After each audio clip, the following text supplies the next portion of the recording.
Alright, ladies and gentlemen, this is going to be our next video on tree identification and specifically going over how to understand tree types, and this is going to be part 1 of our series.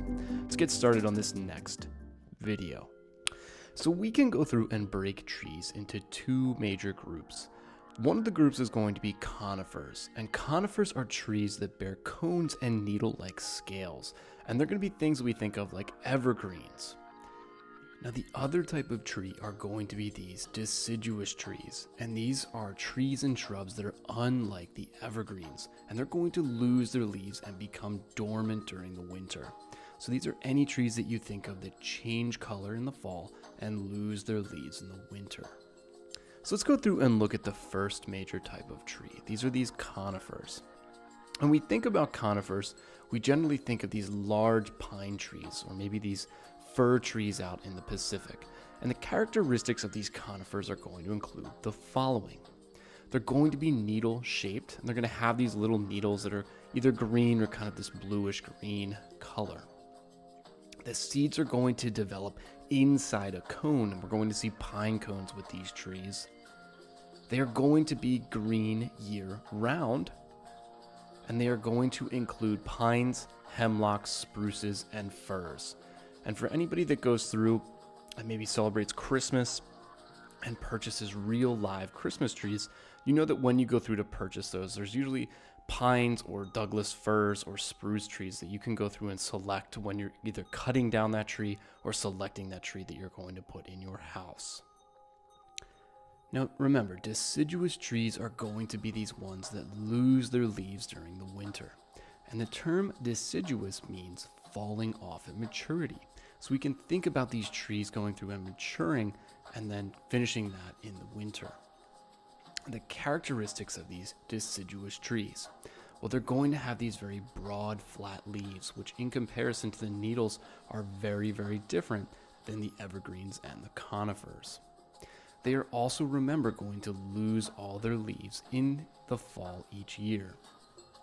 And then these are going to include oaks, maples, beeches, aspens, and walnuts. These are the types of trees that you're going to see around our area. Now there are going to be 3 main tools that we're going to go through and use to classify our trees. The first and most important and most common is leaf type. We'll use leaf type in order to distinguish our species of trees.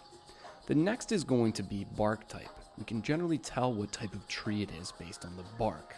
And then lastly, we have branch type.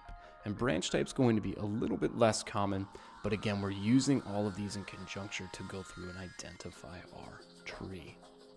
So let's go through and start off with utilizing bark as a tool. There's going to be 7 main types of bark that we're going to go through and discuss, and you are going to go through and put together when we use our dichotomous key. So as we go through and look at this, let's look at the first one. The first type is going to be this peeling horizontal, and we see these curly strips going through and forming along that tree. We generally see these on yellow birch, and we can see that as you go up the tree, we get these peely, curly strips. The second is going to be these lenticles, which are visible here as we move up and down the tree. Now generally we're going to see these on big tooth aspen, which are not going to be common to this area, and we can also see these on black birch. But again, we kind of have these large striations moving in and out of the tree, almost like little canyons as you move vertically up and down that tree. The next type is we're going to get this very smooth bark, and this is going to be commonly seen on beech and red maple trees. There's no real visible indentations on that bark, and if you were to go through and touch the actual tree, it would feel very, very smooth. The next type is going to be where we see these vertical cracks or seams in the smooth bark. It's kind of like number 2 or our second type of bark here, but the cracks and seams are going to be much, much smaller, and they're going to occur at more frequencies. So if we go through and look at this, these are going to be trees like our scarlet oak and our shagbark hickory. Now 5 and 6 are going to be a little bit difficult to go through and distinguish. 5 here we have a tree that is broken into vertical strips, and these vertical strips are going to intersect. Specifically, we're looking at a pignut hickory. Now 6, it's more broken into scales and platelets, And these strips are not going to intersect as consistently as tree number 5 here. We see these scales and platelets on black cherry trees, which is pictured here. And these are going to be somewhat difficult to distinguish, and sometimes they can be commonly confused. Now lastly here we see a tree with ridges and furrows, and these are very, very distinct three-dimensional ridges and furrows.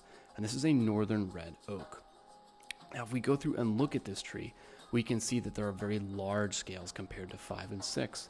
And these scales are much easier to distinguish because of their three-dimensional shape and size, and because they extend very far vertically up that tree. So these are going to be the 7 different ways that we can classify our bark to go through and work with our dichotomous key to identify our tree species. Now the next tool that we're going to use is branching pattern. And there's 2 main types of branching pattern that we're going to go through and see. We're going to have opposite branching patterns, and we're also going to have alternate branching patterns. So if we look at this, opposite branching pattern means that the branches go through and occur at the same nodes. And as we move up the stalk of the branch, what we're going to see is the branches are all really coming out of one point.